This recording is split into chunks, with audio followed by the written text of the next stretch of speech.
Eu sei, galerinha, criar uma to-do list talvez não seja o exemplo mais impressionante para o seu portfólio. Afinal, todo mundo já fez uma, não é mesmo?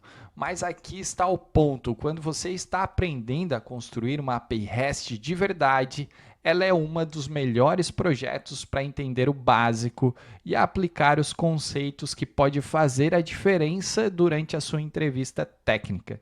Então, no vídeo de hoje, eu vou te mostrar como transformar algo simples em um aprendizado poderoso, com boas práticas e tudo mais, sem cortes. Vamos nessa? Então, galerinha, aqui está o nosso Spring Initializer com algumas dependências. Quais as dependências que vocês precisam ter para fazer um to-do list bem simples?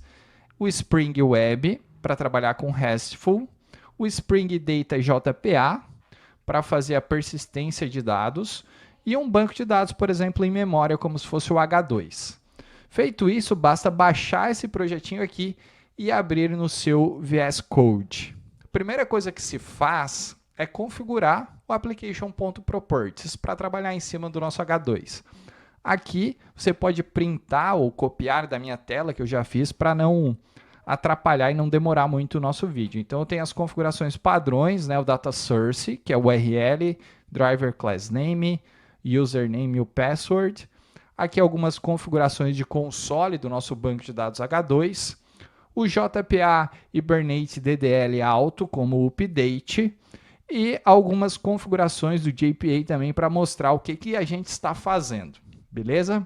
Então, aqui está o teu application.properties para você se dar bem e conseguir montar o seu to-do list. O primeiro passo é sempre criar o modelo de tabela, né? Nossa entidade.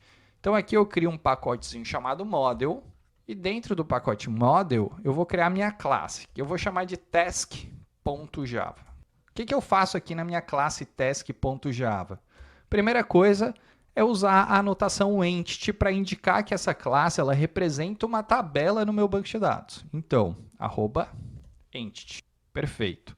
Segundo passo é criar os atributos, que seriam as minhas colunas, no meu banco de dados. O primeiro atributo vai ser o long, um tipo long, id.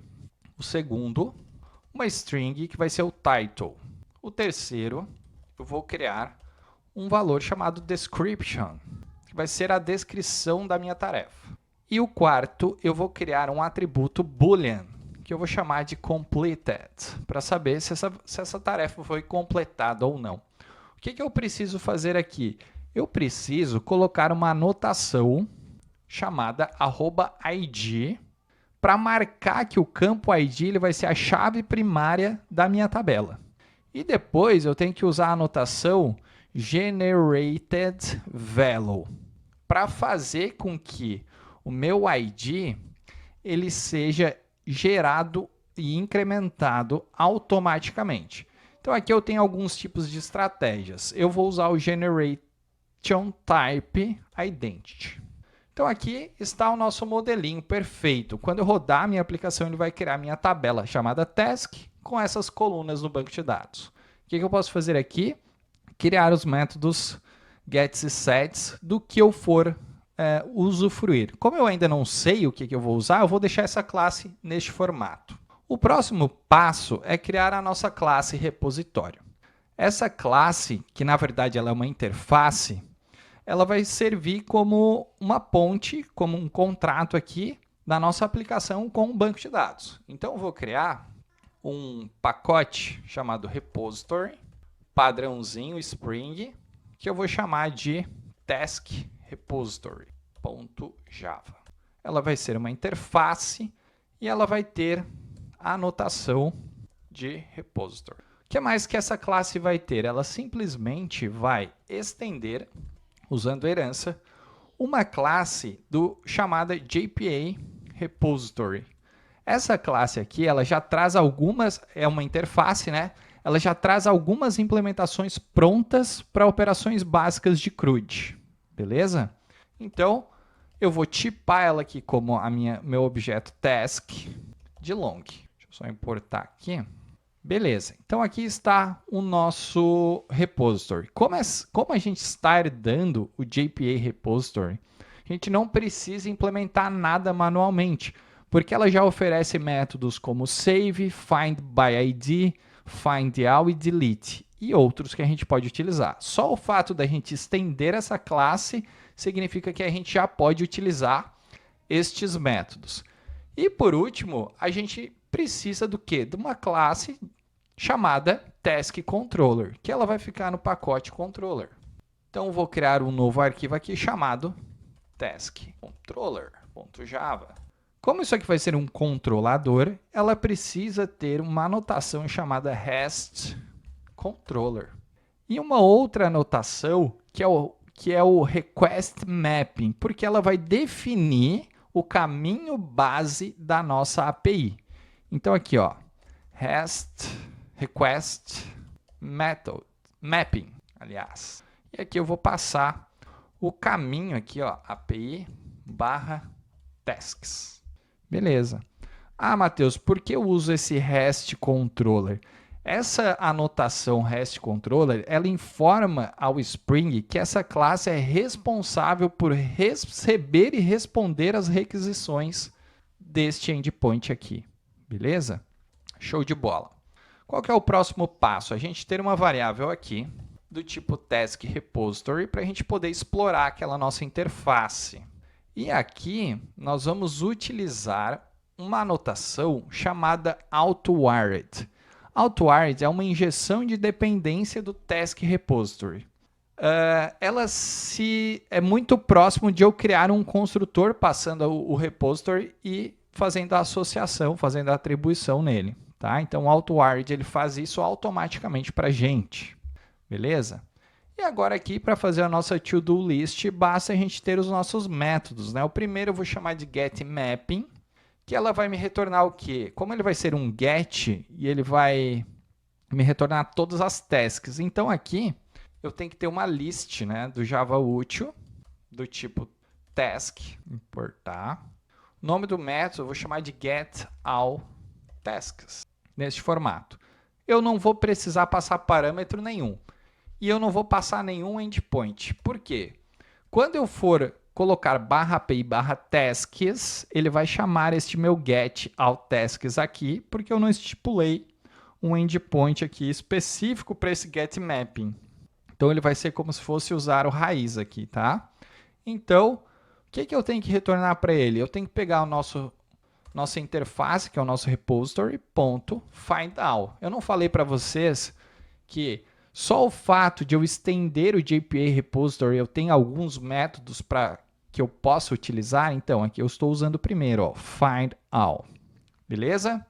Só que se eu quiser retornar apenas uma task específica da minha to-do list, o que eu tenho que fazer? Eu tenho que fazer um outro getMapping. Então, getMapping. E agora, eu vou passar o /id. Então, quando eu fizer /API /tasks /id, eu vou pegar uma task em específica. Se eu não usar o /id, eu vou pegar todas as tasks. Então, aqui eu vou retornar um response entity de task. Pronto. O nome desse método eu vou chamar de getTaskById. E como request parent aqui, eu vou passar um long do tipo ID. Pronto. Então, o ID que eu passar aqui, eu quero ir lá no meu banco de dados buscar e retornar para quem consumiu o nosso endpoint. Então, aqui eu vou fazer o seguinte, pessoal. Ó. Eu vou usar um optional. Por que eu vou usar o optional? Optional do Java útil. O optional ele é utilizado para evitar null pointer exception no Java. Ou seja, se a tarefa for encontrada, eu quero retornar 200, ok. Se não, eu quero retornar 401 not found. Então, eu vou usar o optional para isso. Então, optional task igual a task repository.findById do meu ID. Pronto, está aqui. E agora eu vou dar um return nisso aqui, ó, task.map do meu response entity. Ok. Ponto or else get, usando uma expressão lambda, Que expressão seria essa aqui? Se ele não encontrar nada, eu vou retornar um not found. Ponto build. Ponto e vírgula. Então, aqui nós temos o nosso método passando o ID. Ó. Fui lá na base de dados, fiz um find by ID, verifiquei se existe uma linha na tabela com aquele ID. Se ele existir, ele vai retornar 200. Caso contrário, ele vai retornar um not found, que é o 404. Então, ele vai retornar 200 já com a nossa task aqui embutida. Tá? Então, ó, task.mapping. Beleza? Caso contrário, ele vai retornar not found. Perfeito, né? Então, essas são as simplicidades do Spring Boot. Agora, como é que eu faço um post mapping? Então, @post mapping. Também não vou passar nenhum endpoint. Quando eu usar o método post passando /API /tasks, ele vai gravar no meu banco de dados. É comum que sempre quando eu crio uma task ou quando eu crio algo no meu banco de dados através de um post, eu retorne 201, que é o status code de created, junto com a tarefa criada neste caso aqui. Então, eu retorno 201 mais o nosso objeto criado. Então, o que eu vou fazer aqui? Eu vou ter o mesmo tipo de retorno, que é o response entity de task, e eu vou chamar o método de createTask. Ele passa um body, ele passa um corpo aqui para gente, do tipo task. Beleza. Eu tenho que pensar aqui. Eu tenho que salvar essa task no meu banco de dados. Então, task, saved task, porque eu vou salvar e vou retornar ela, certo? E aqui eu vou pegar o nosso task repository.save da task. Beleza. Como é que eu vou fazer esse retorno? Salvei response entity.status. Qual status? Status code de http status.created.body, passando a nossa saved task. Pronto. Então, aqui está o nosso método post. Salvei no banco de dados, retornei o status de 201, mais a task que eu acabei de salvar. Porque aqui ela vai me retornar já o ID salvo. Então, se a pessoa, né, que está fazendo o front quiser utilizar esse ID para alguma outra coisa, então ele pode. Para fazer a alteração do nosso endpoint, a gente tem que usar o put mapping. Então, nós temos get, post, put e delete. Perfeito? Então, o método que responde à requisição put para atualizar uma tarefa existente, eu vou definir ele de put mapping e aqui eu vou passar a propriedade /id.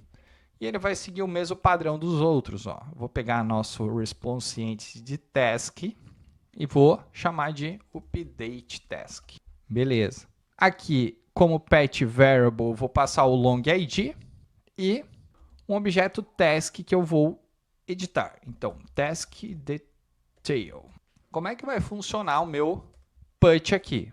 Mesma coisa, eu tenho que procurar se ela existe. Então, eu vou usar o mesmo optional daqui de cima. Ó.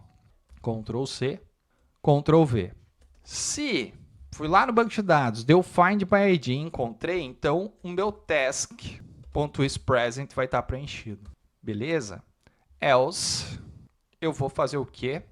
Eu vou dar um return no response entity.notfound.build. Pronto. Se ela está presente, eu vou criar um existing task. Vou pegar a minha task que eu busquei no banco e vou dar um get nela. Get. Assim. E agora eu vou fazer a alteração dessa task conforme a task que eu acabei de receber por parâmetro. Então, aqui eu vou ter que criar os métodos gets e sets. Na verdade, só os sets da task. Então, quais métodos sets eu vou criar? O setTitle, o setDescription e o setCompleted. Perfeito. Por quê? Porque eu vou usar aqui. Então, eu vou pegar a minha task que já existe e vou fazer a substituição ó, do taskDetail. Vou ter que criar os mesmos gets aqui também. Então, getTitle. get description e is completed. Então, só crio os métodos get e set se eu for utilizar, e neste caso eu vou utilizar. Então, get title, set description da minha task detail.get description e o meu set completed da task detail.isCompleted. Fazendo essa substituição, essa troca, né, que eu estou fazendo uma atualização, eu tenho que pegar, posso criar uma nova task, que eu vou chamar de updated task, que vai ser igual ao meu task repository.save da minha existing task para ele fazer o update para mim. E vou dar um return do response.entity.ok, passando a minha updated task. Então, aqui é o método update na nossa to-do list. Perfeito? E para deletar uma task, a gente tem que usar a notação delete mapping, certo? Então, eu vou passar um ID para ser deletado também. Vou criar um método que vai retornar void neste caso, que eu vou chamar de delete task. E por padrão, vou passar um patch variable do ID que eu quero deletar no meu banco de dados. O próximo passo é verificar se esse ID existe. Então, eu vou copiar o código aqui de cima, ó, porque se ele encontrou a minha task no meu banco de dados, o que eu tenho que fazer? Eu tenho que excluir. Então, task repository.delete da task.get. Perfeito. E eu vou fazer um return do meu response.entity.nocontent.build. Eu vou retornar 204 após deletar por uma convenção prática aqui desses status code.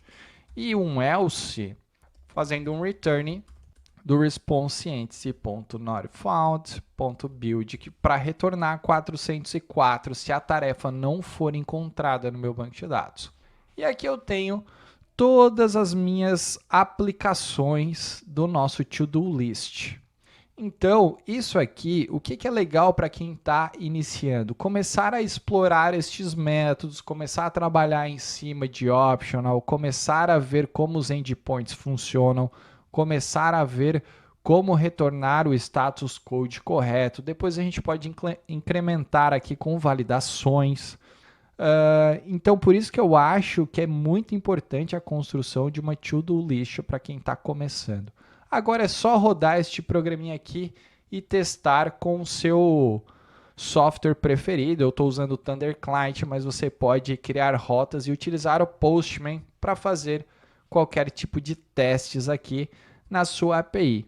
Beleza? Então eu espero que vocês tenham curtido esse vídeo, espero que vocês tenham entendido passo a passo do que eu fiz aqui. Eu tentei explicar o máximo possível e eu vou deixar este repositório também no meu GitHub, que é Mateus LF, e vou colocar ele no link dessa descrição. Então, se você gostou desse vídeo, curta e compartilha em todas as redes sociais. Um forte abraço.